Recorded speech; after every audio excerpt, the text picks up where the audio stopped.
of money. Hi! As we know, we can't predict the future. Neither can a fortune teller, at least when it comes to government contracting. But what we do know is that history has a way of repeating itself, and in the past, the government does not have a shortage of funding. Funding every single year, federal spending has increased every year. And so what we're going to do today is kind of break down what President Trump's new budget for a better America says as far as who's going to be getting the funding and what our predictions are for federal contracts. Now, take everything we say with a grain of salt, because as we learned from last year's budget, everything pretty much changed the second he released the budget. So what we're saying today, again, are our predictions for what we think based off of President Trump's budget, what it's going to mean for the federal contracting arena. So let's get started with the first agency, the USDA. Now, President Trump put a pretty steep amount of money in for the USDA, put $5.8 billion into helping with nutritional programs for pregnant women. So how that's going to relate to government contracts, we may see an increase in lactation consultant contracts. Nutritional programs could mean educational training. We did see that he also mentioned immunizations. So if you're in, holistic health, or maybe a doula, or any sort of nutritional program or health education program for pregnant women, there may be an increase in spending for this in the next year. Next one we have is the Rural America Investment. So he did touch upon putting aside $7 billion for infrastructure construction. So he wants to modernize the current infrastructure that's out there within the federal sector, within some of the buildings that we see in today's America, continue to upgrade the utilities, water, electric, telecommunications. So if you're in any of those areas, we should see a spike in that as well for 2020. Next, it brings us over to health education. He put a whopping $44 billion into the health education field. Now, keep in mind about half of that was towards the opioid crisis, as he put. So what we would see in that respect possibly would be if you are in, again, educational training, if you're in any sort of training field, education, consulting, we could see an increase in those contracts, as well as if you are in the pharmaceutical realm, we may see some shifts also, because they are trying to get away from the opioids that are being used in, for recreational as well as in the hospitals. So we may see a change in the amount of pharmaceuticals that they're purchasing, which ones they may be. Okay, another one in the distance is distance learning and telemedicine grants for agricultural research. So there was about $50 million that he put into familiarizing research facilities and modernizing them. So we may see that some of those buildings also are being modernized, though new technology, new equipment. So if you're in any sort of medical equipment, hospital equipment, anything of that side, could see an increase over there. There was an increase to the wildfire management budget, includes $450 million for hazardous fuel removal and mitigation. This means that if you're also in helicopters for wildfire management, so when the helicopters are going over, dumping all the water, controlling the wildfire, we could see that they're allocating a few more funds towards that area, as well as removal, mitigation. If you're in mold remediation, any of those, we're going to see an increased budget for those sort of services as well, for the aftermath after these wildfires, getting everything cleaned up on time. There was a proposed budget for increased customer service on farmers.gov. So if needed, then we would have some more customer service on that website, because they were finding that there wasn't as much of maybe some help and assistance in that area. Also, there was allocation towards purchasing food for local soup kitchens. It's not new. This has been happening, obviously, but it is going to continue for 2020. The Department of Commerce identified emerging tech for national security is going to be put towards $16 million. So if you're in the IT field, this is definitely 2020. Seems to be the year for IT, especially in tech for national security, so security cameras, any sort of monitoring systems, creating new technology. This is going to be another huge one. We had $688 million for research on quantum computing and AI technology. Another huge one for the technology field. So if you're a small tech company, this is probably the year that you should be getting registered in SAM, because there's going to be a lot of tech coming out for 2020. He did say $10 million to manage the commercial space traffic, civilian airspace, and how we can study commercial tech that could be used to support future critical satellite explorations, and how that's going to help to complete the security in our civilian airspace. So air traffic control, airports, security, IT, we're seeing kind of a theme happening right here. All right, also on another shift, he wanted to improve poverty measurements in America. So when you think of poverty measurements, we're thinking, okay, increase spending possibly towards helping people in rural areas, poverty, so maybe the shelters, we can get some more money there. So if you're in research development, we could see maybe some grant funding coming out in this area. Also increasing the infrastructure for maybe some of our homeless shelters, increasing, maybe some of the food programs and such out there. So we want to make sure that if you're in any of those areas, again, this is the year to start your registration. Also, he talked about consolidating the processes and tech at the Census Bureau. So streamlining the process pretty much across the board and in every single industry for tech for the Census Bureau. So they want to be able to increase their way of getting a hold of your data for the U.S. Census, so they can figure out where everyone is at in their situations across America, getting the data from different demographics. This could also be a huge area of concern for anyone in the printing industry, so possibly we could see maybe some more print media going out. He eliminated some of the NOAA grants and modernized modern business development agencies to help minority-owned businesses. So we should see maybe some more 8A set-aside contracts in the coming future. He talked about new weapons being developed, also body armor, training programs for close combat. So if you're in those industries, we could see a burst in contracts for that. Anything DoD, Army, Navy, all the different aspects of the Department of Defense. He wanted to modernize existing forces, so Army Future Command, provide additional training for the Marines and the Navy, reboot funding for the Air Force. So again, that's going to be a huge spending cycle for the DoD. So if you haven't gotten, for example, your wide area workflow done, then maybe you should also get your wide area workflow. If you think that maybe marketing to the DoD in 2020 would be a good idea, also a good idea in that respect to get the wide area workflow done for being able to invoice for those markets. All right. Also, when he did talk about additional training for the different departments, if you're in combat training, this includes any sort of combat materials, have your catalogs ready for 2020 because we could see a push in funding. All right. We have a new air fleet. He wants to have 110 new fighter planes and more flying hours for pilots. So that's kind of cool. A new stealth bomber, F-15, F-16 maintenance, new stealth bombers research and development, unmanned underseas vehicles, continue to work on the 2 nuclear aircraft carriers being developed, a new ground combat vehicle. The Air Force wants to establish some new airspace for first USSF. This is the new branch. I apologize about that. So they wanted to actually establish a brand new branch, the USSF, the United States Space Force. So this would be the first time in 70 years that a new military branch was even proposed. So this would be including new U.S. Space Command and leveraging existing and emerging tech in the commercial sector of space development. Most importantly, for the contractor development and procurement of vital capabilities. So this is huge. I mean, they haven't had a new branch of the military in forever, or not even a new, it's just a whole new, agency subcategory.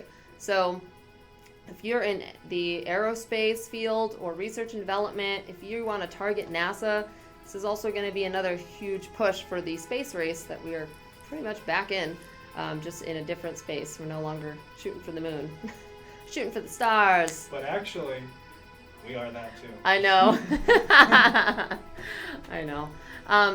Other key areas, we have the autonomous systems, hypersonics. This is a whole autonomous. Sorry. Autonomous. Oh, okay. Yeah, sorry about that. The key autonomous systems, hypersonics. So another good area for the tech and AI field. So if you're in any sort of AI technology, you're in research development for that, you're going to see a big year for tech. We have the $208 million to scale the Joint AI Center. Huge. $59 billion in research for prototyping for military superiority. Yeah. Increase in pay for their military counter-terror training and support in Afghanistan. He pretty much put this as a high priority. Also, the next one, another high priority, $9.6 billion on cybersecurity, continuing to build missile fields in Alaska's Fort Greely, 20 silos, 20 ground-based interceptors. Huge, huge, huge. Or as he likes to say it, huge. The Department of Education, he proposed some tax breaks which support family school choice and encourage families to be able to choose the school that they want their children to go to. So whether it's private, public, charter schools, he wants to have grants for education students, allowing the teachers to elevate the teaching profession. Myself being a former teacher, I thought this was great. Hopefully this comes through because I know a lot of teachers out there are struggling.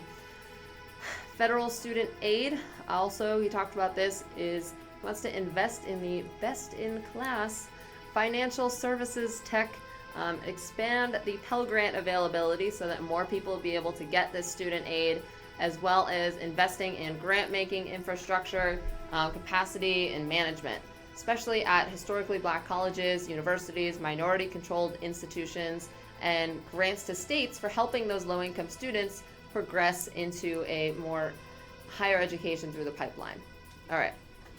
Then he mentioned this next part, which I found pretty interesting. He said he wanted to put $200 million for workforce education, especially for girls.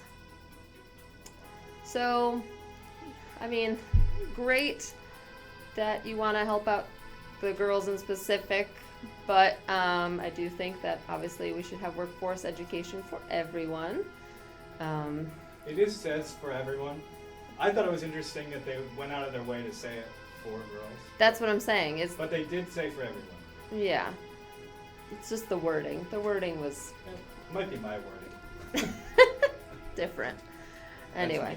So we do have that increase in the educational spending. Next, we have the Department of Energy. So a lot of nuclear work, including developing weapons, investing in nuclear storage and manufacturing facilities. So definitely nuclear space. Again, this is that registration year. This is it. When we see that also, you're going to probably see an increase in inspections as well. So if you're in any sort of inspection field, because all of those new nuclear development facilities are going to need brand new inspections, people going in, checking in, definitely get registered for that. We did see, especially in the Nevada security site, there are some facilities that are aging and they need to remove some nuclear materials from there and around the world and here at home and just dispose of them. So if you yourself has maybe a new idea of how to dispose of nuclear waste, this is the time to bring it up because they're talking about it. All right. South Carolina, Savannah, and Los Alamos. That's where they have those are the nuclear waste. Yeah, that's the nuclear waste right now. So we got to get that cleared out. So if you know of any new technology that maybe you're developing to help clear and dispose of that nuclear waste, this is that chance. I just want to bring something up. Yeah. In the comments, LB Calkins said, I do believe it should be for boys and girls as well. Thank you for bringing that up. Aw. LB. Aw, thanks, LB. I agree with you. Everyone should have education. All right. They're also going to be building two nuclear aircraft carriers. So that's interesting as well. So aerospace, again. They wanted to make nuclear propulsion safer. That was this department's priority. Mm-hmm. Yeah. So having that nuclear propulsion, making it a safer way to dispose of all of the nuclear waste that we have going on. $5.5 billion of construction and research of high priority projects. Not sure exactly what he's considering high priority projects in that, but he did mention a few. He said supercomputing, quantum information sciences, AI machine, and learning microelectronics. So again, all in the IT film of specs. We have $118 million to modernize critical infrastructure at 17 national labs across the country. $104 million to the neutrino experiment. Okay. My bad. Sorry about Even that. Even Anna the Wise gets phone calls. Yep. I know. People trying to hit me up. $40 million to another facility to study a rare isotope beams. All right, so that's always a fun one. Really would like to see some of that research. We have $15 million to convert a wind testing facility to new grid technology. This one I thought was really awesome because I hadn't seen the president talk too much about using some of the renewable energy too much. So this was kind of cool that he did talk about converting, wind testing facility to new grid technology. We could start utilizing some wind energy. Personally, I think that's great. He did say $5 million to a new grid storage initiative as well, so that way we can store some of that renewable energy. $156 million to security of energy systems research and development. So we're going to be doing a lot more research into that area, which is awesome. We have $6.5 billion for sites to be cleaned up. So in the environmental standards, we're going to talk about site cleanup. So if you're in site cleanup, more contracts for that as well. $2.3 billion for research and development of commercializing some of the energy technology. So if you're in the energy technology field, again, more research and development, might see some increase in grants as well as contracts. And then we'll move on to the Health and Human Services Department. This was a big one. Yeah, this was definitely a big one. Especially I went through all this, and this took me a long time. Yeah, because he's really focusing on this opioid, oh my God, I can't even say it right now. Opioid crisis. Oof. A lot of money, about $3 billion to states, especially like the CDC, the NHI, for opioid treatment, prevention, and research. It was a huge focus on this. Even the First Lady's also trying to get on this bandwagon, help out the opioid crisis and get some more prevention going on. It is a huge problem in America, I do agree, and that we should be, stopping it at the forefront and assisting people that need treatment and pain relief, and maybe looking at some alternatives versus prescribing opioids right off the gate after surgery. But that's my own personal opinion. $723 million in grants to community mental health services to divert mentally ill away from prisons. This was fantastic. I loved this because definitely, the mentally challenged as we're going forward, or mentally capable, really, getting them away from prison and having more of health services available to them is pretty awesome in my opinion. Also, suicide prevention services, he grouped that together in there. He also has $125 million to child mental health services, $135 million to school violence protection, a lot of regulation on drugs and healthcare. He had $10 million to national stockpile for medical preparedness, $291 million to end AIDS. Lots of testing, especially in areas where it is increasing or already really high. So lots more research and development. He wants to improve the system for public health emergencies and research to repair NIH facilities. So again, there's more construction right there. We're going to be doing a lot of infrastructure repair this next coming year. $100 million to the CDC for global health initiatives, including cure childhood cancer. So that was a big one. And then the Department of Homeland Security. $5 billion for the border wall construction. There we go. Speaking of a wall, yeah, we have a webinar coming up. Oh yeah, that's a wall that I actually do want to talk about because the border wall will get me on a tangent. But we are actually going to be doing a seminar for getting past the castle wall of government contracts. That's going to be coming up very soon with our own Dan Driscoll, president. He is going to be taking that one out of the vault, and that'll be coming to you really soon. David's going to put that up on the screen for you. So if you are interested in getting onto there, he can put the link probably in the chat for everyone. And Dan's never offered this outside of our paid training, so. Yeah, exactly. This is usually a paid training. Our guy Cameron convinced him to allow people to see this training because it's really, really good. Something that really taught me a lot about federal contracting as well. So definitely, you don't want to miss this one. It's going to be huge. It's coming up soon. And David's going to put that information in the chat for you guys. Okay. Sweet. All right. So getting past the wall, 192 billion for Border Patrol agents, 367 million for aircraft at the border. Okay. 1.2 billion for modernization of Coast Guard vessels. This is pretty good. So we'll definitely see some increase in boating industry, some new parts being ordered, maybe brand new vessels, modernizing them. So if you're in the boat vehicle space, probably want to get registered again.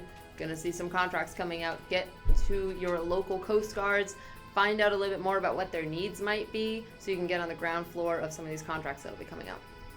All right, 314 million to hire more ICE agents. Right. Nice. Yep. 2.7 billion for detention beds. Yay. As well At as least they're not on the floor.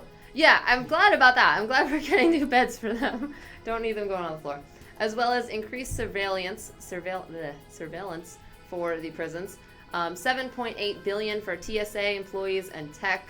They must be really happy about this after the government shutdown. Gosh, Yeah, they're like, oh, thank goodness, we're getting something out of this deal. The last 3 times I flew, the TSAs were like, can you tell the government to give us more money? Yeah, exactly. I'm like, So, I don't work for the government. we don't work for the government, but thankfully they got our message. 430 million in grants to FEMA to study FEMA effectiveness around the country. This is huge, huge, huge. I really love this one, especially since a lot of our vendors come to us because they want to work with FEMA. And right now, I mean, we do have lots of people, for example, in Alabama who are trying to get funding to help out, and the funding still isn't there, even though it's been over a week now from the disaster. So I'm glad that they're going to be doing some more research to find out how we can expedite this process to get the FEMA funds available so that they can hire the vendors that they need, including you guys. So I really like that one. 1 billion for cybersecurity, new hires, and new tech. 2.3 billion to Secret Service, which includes the 2020 presidential campaign and investments to protective equipment for HUD. No, HUD is separate. Oh, yeah, my bad. Sorry, next one. So yeah, there's going to be some Secret Service going on for his campaign coming up. Yay, that's in the budget. Always fun. All right, then we get to HUD. Let's talk about that. So the HUD program, we're going to have 240 million for promotion of healthy, lead-free homes. That's an increase of 60 million from last year, which is still surprising to me that there are still houses out there that have lead and are testing positive for it. That to me is crazy. I feel like we should have dealt with that years ago. So I'm shocked. I'm shocked, especially since they increased it. It's like, are there more lead homes? There's actually a stat in the budget. I'll find it. And they said, I think they estimate like 240 million homes still have lead. Still have lead. Mm-hmm. That's crazy. Okay. If you have a home and you have not tested your house for lead, now is the time. Okay. 270 million to help municipalities with their emergency shelters and homeless population. This was great. I love this one. We do have a lot of vendors here on our end who are working right now to help create some new emergency shelter ideas and generate some new housing, which is going to be really changing the game, which I'm really excited about. $100 million for redevelopment of public housing. $20 million to upgrade the FHA mortgage infrastructure. Cool. Department of Interior, $5 million to land management. They're going to be upgrading some of the Landsat 9 ground systems, combat any illegal wildlife trafficking, and expand access to public land. So that's kind of cool. Going to help out those parks departments. Yeah, but it also means probably more cleanup because, people leave stuff behind. Oh, yeah, very true. Especially on the public land. They just say, oh, it's public. Oh, yeah, it's a I trash heard can. something about during the government shutdown. there was some damage done to Joshua Tree in California that is going to take like millennia to repair. Oh my God. It has to naturally rebuild, just from the government shutdown. Jeez. That's crazy. Yeah. Oof. Basically changes that. Yeah. All right. Well, we'll definitely see some changes in that then. Next, we got $1.1 billion for H2O resources to maintain, operate, and rehab. This is kind of cool. If it's exactly what I was reading about, was this talking about? It's not talking about the water crisis, right? Was it? It wasn't. Maybe am I confusing that point? Not sure. Okay, I might be confusing that one. I don't want to say the wrong thing, so I'll keep going. All right, so also we have Department of Justice. He wants to increase the wages for the FBI. Always a good thing. So the FBI should also be cheering right now along with TSA. That one surprised me. Getting a bump. Yeah. Because, the FBI is, investigating. They are investigating him. He's like, I'm going to pay you guys more. Well, maybe he thinks that'll help them in his favor, being like, oh, hey, I'm going to give you guys an increase in wages. Here, maybe take that investigation, sweep that under the table. I don't know. But either way, the FBI must be a little bit happy and also probably very confused. All right. The next thing on the list that we have is we have the... I forgot to add. The FBI also, the reason that he added that was because he wanted to help people from prison re-entering society when they are released. So that was kind of cool. It's going to be $14 million for development of a prison re-entry program. I think that's awesome. This was recently in the news right now because probably, I don't know if he talked to Kim Kardashian some more about people being released from prison, but either way. $85 million in second chance grants for former prisoners in society. Okay. For former prisoners in society, that's awesome as well, because they do their due diligence, they take their time, and guess what? We should help them get back in society. $35 million for fighting the opioid epidemic, as you can see, put into even other industries. Everyone is going to be fighting this opioid. It's pretty much on the top of his to-do list right now, besides the wall. $4 million for attorneys hit hard by the opioid epidemic, and over $400 million to local law enforcement. And yeah. All right. So that is... There's more.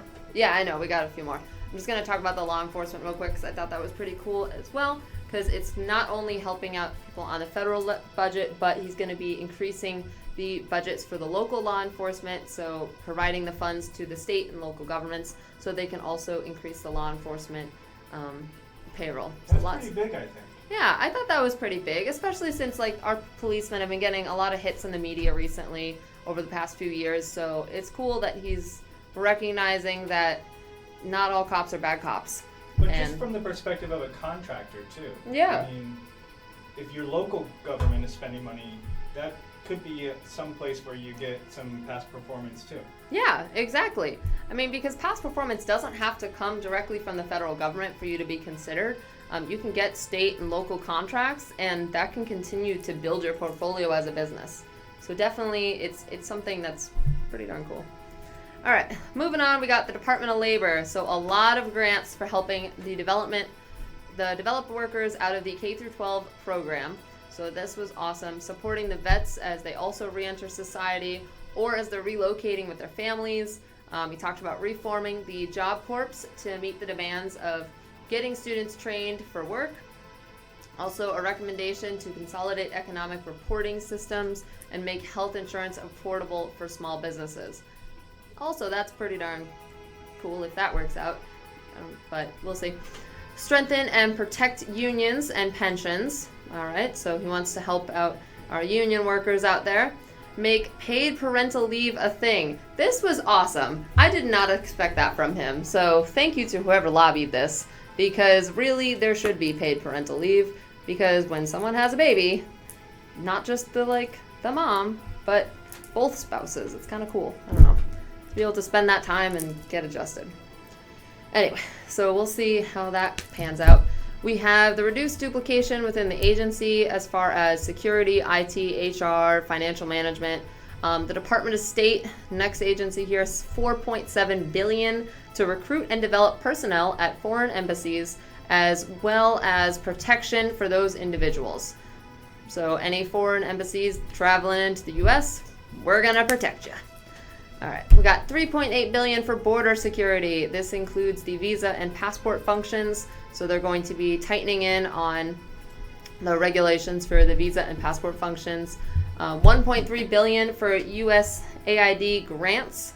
$2.7 million for new embassy construction. Yay, more construction jobs. $3.3 billion for foreign military training in Middle East. So any of our contractors out there in the Middle East should see some increase in possible training as well for contracts out there. And then $533 million for a peaceful resolution in Afghanistan, which means that we would be helping out their education, health, and governance, and support the American exporters from an increasing unfair global market.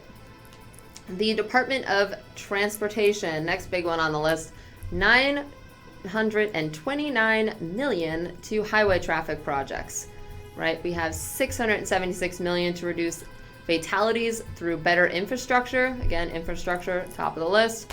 Grants to states for efficient innovation transportation solutions. $3.3 million to FAA to reduce flight delays. Yay! I know, everyone could be excited about that. Let's get rid of flight delays. Yay! $127 million for unmanned aircraft trafficking. $550 million for grants to improve Amtrak, focusing funds through grants for commuter rail and rapid bus transit. That I thought was really awesome. I used to be someone who took the commuter rail and bus transit and Amtrak when I lived in Boston. And definitely if we can get some upgrades on that, that would be awesome. $500 million for new projects with the commuter rail again and rapid bus transit. $20.2 million for IT improvements in the entirety of the department. It's a lot. Almost. We're almost there. You guys are sticking through it here. This is a really big budget for a better America. Though. It is. It's extremely important. I mean, you need to understand what's coming so that you can get prepared. I mean, if you're seeing, like we are seeing, a lot of IT infrastructure, there's a theme going on. IT infrastructure, AI, and educational programs are kind of the main things we're seeing. And then again, like combat training and security. So if you're in those industries, 2020. Yeah. Yeah. I mean, and also, some of these might go to large business, but they are required to subcontract to small business. Yeah. So if you're small and you think you're not going to get any of this, that's wrong. Yeah, exactly. Like, think about it. They have to. Like David said, they have to sub to small businesses, one of the requirements. And so there's going to be a lot of work coming out of this. Whether or not you're a prime or a sub, it doesn't matter. If work is work, money is money. Put it in your pocket, should be happy. And speaking of money, Department of Treasury. $11.5 billion for a 21st century IRS critical IT modernization and acceptable levels of taxpayer service. Yay! I thought that was kind of funny. It's critical IT. Critical IT, but acceptable taxpayer assistance. Yeah, exactly. Because what's the first page say? On that one? No, yeah, that one. Oh, this one? Promises kept, taxpayers first. Should be more than acceptable. Should be critical. It should be critical, I know. I tried to submit my taxes the other day, and they said that there was an IRS message, and they couldn't submit it. I was like, thanks, TurboTax. They're like, it's not us, it's the IRS. And I was like, okay, there we go. They also want to monitor the U.S. debt better. Again, this also goes back to improved IT. Streamline the operations as well for taxpayer services and monitoring the debt. And then we move on to our veterans, the Department of Veterans Affairs. So there's a lot here, but basically what you need to know is that $80.2 billion is going to go for VA medical care. Yep, that is up 9.6% from last year and took another increase for 2021 because they're already pre-requesting $87.6 billion in advance. That is huge. So the VA is about to get a huge push if this, everything goes through, everything stays where it needs to be. And Aisha just told us a lot about selling to the VA. Yes. I didn't publish that video yet. So everybody should subscribe for an update so that they can see that video when it comes out. Very true. So definitely subscribe to the YouTube channel because we did have Aisha Mays come into our studio, and she is a former procurement agent from the VA. And you know what? Yeah. If they stay till the end of this video, I'll play them. Okay, we got incentive. All right, if you stay till the end. Oh, that's some trade secrets. We're just going to give that away to everyone. All right, David. Well, if you stay to the end, then you'll get to see our video with some really great nuggets on how to market yourself to the VA from a former VA officer herself. Stick around. All right, next we got the EPA. So they want to review the registrations and have $50 million to make schools healthier. So they're probably going to be investing into more healthier schools programs, healthier through grants for water testing. So excited for this. I hope that Flint gets some more funding through this member of the budget. They really need it. But hopefully, I'm keeping my fingers crossed. But yeah, so they're going to be doing some more water testing throughout the schools, probably help out those water fountains, as we all know those are not always the safest. Oh yeah, though that was water testing in general. Yeah. Well, we'll help the water testing in schools too. NASA was going to have a commercial development of a large nuclear lunar landing that could carry cargo and astronauts to the moon. So NASA is not done possibly sending people to the moon. We could be revamping that up. This is at 1.4% from last year. So they're not done sending people to the moon. So if you still want to be an astronaut, you can. Next, we got the Small Business Administration. Woohoo!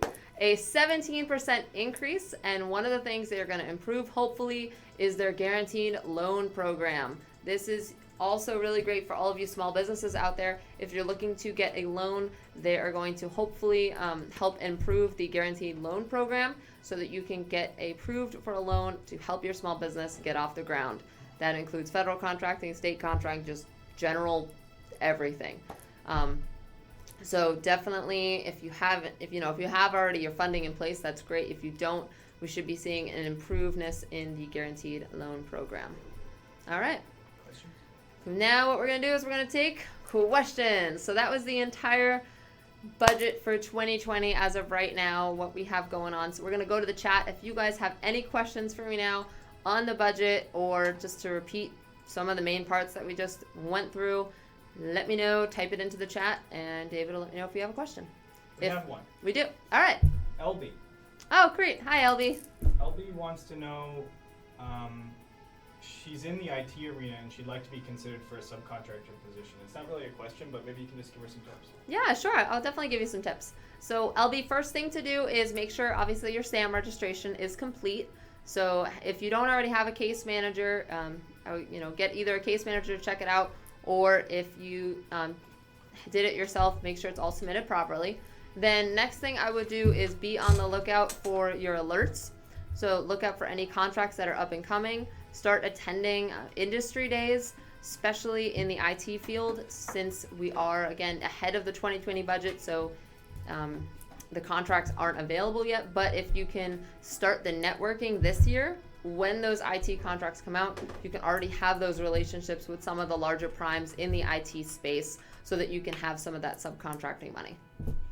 And that would be my... Alex M. wants to know how much money is going to service-disabled veteran-owned small businesses. Sure. So, Alex, they didn't specify a amount that's going to service-disabled veterans. I mean, in general, the government is supposed to set aside 3% of federal contracts for service-disabled veterans. So that number has not changed. It's still going to be the same 3%. But what we did find interesting, again, is that they did increase the VA, in specific, their budget by 9.7%. So if you were going to be marketing your services and products to the VA, they have more money to spend. And so 3% of that amount is going to be greater than last year. That looks like all the Good questions. question.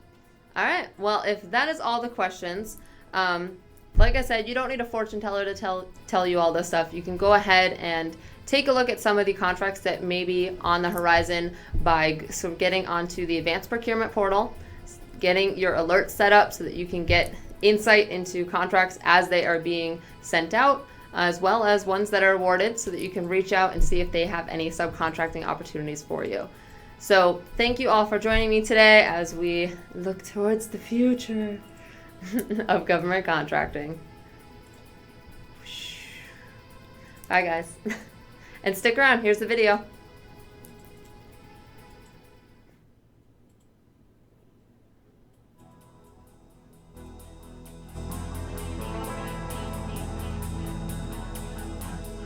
End user does not determine who a contract is awarded to. However, when they provide their request to the contracting officer, the contracting specialist, they do suggest who they would like to use. It is essential for the contractor, the vendor, to get in contact with the end user as well as the contracting officer. My name is Aisha Mays, and I know a great deal about federal contracting because I have over 4 years of federal contracting experience. An end user is defined as the department that will use your services.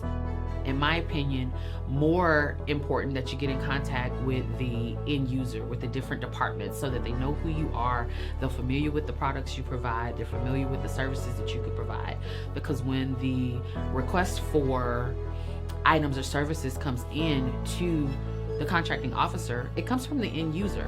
So if the end user is already familiar with who you are, what it is you do, your name will be listed, and the market research will be conducted on you as a vendor first and foremost to see if you can provide the products that the end user is saying you can provide. When trying to determine who your end user is, it would be a great idea to look up your local VA clinic or local VA hospital, take a look at the different departments that they have and look up who those department heads are. That could be radiology, that could be prosthetics, it could be psychology department, it could be a research service department, it could be someone in administration, because the department heads essentially are the decision makers. So you would reach out to them, and while they may not be the individual that is doing the request or submitting the request for a specific service or a specific product, they are the individuals who have to approve the request before it goes to procurement, whether it be procurements under 3,000 or under 2,500, or whether it be procurements over that are going into the contracting office. So having that rapport built with, again, the end user is imperative, and you would find exactly who that end user is by taking a look at who the points of contact are for the different departments within the local clinic or VA hospital when we're talking about the Department of Veterans Affairs. Look at your local VISN, whether it be 8 or 23. Take a look, find out who the contacts are in the various departments. It would also be a good idea to get in contact with the CORs, which are the contracting officers' representatives, which are typically in the end user's department and may actually be the end user who is submitting the request for services or products. So if, as the contractor, as the vendor, you have built a good rapport and they have good information from you regarding services or products that you provide, when they make that suggestion to the contracting officer is going to definitely take it into consideration. And if that brand recognition, that name familiarity is there, it's highly likely that you'll be awarded the contract before others. What you want to do is make sure that your website is easily accessible, that the information is very clear, that if the contracting officer needs to reach out to you, whether it be via email or phone number, that information is listed as well. If you provide products, it would be great to have maybe a catalog listed, maybe as a PDF, for them to see the different item numbers as well as the specifications associated. And if you're talking about products, make sure you have images, because sometimes companies will call items different things, but the specifications will be the same. When you're getting in contact with the end user, the person who will actually use your services, the person who will actually need your services, they will remember who you are because you actually provide something that they need specifically.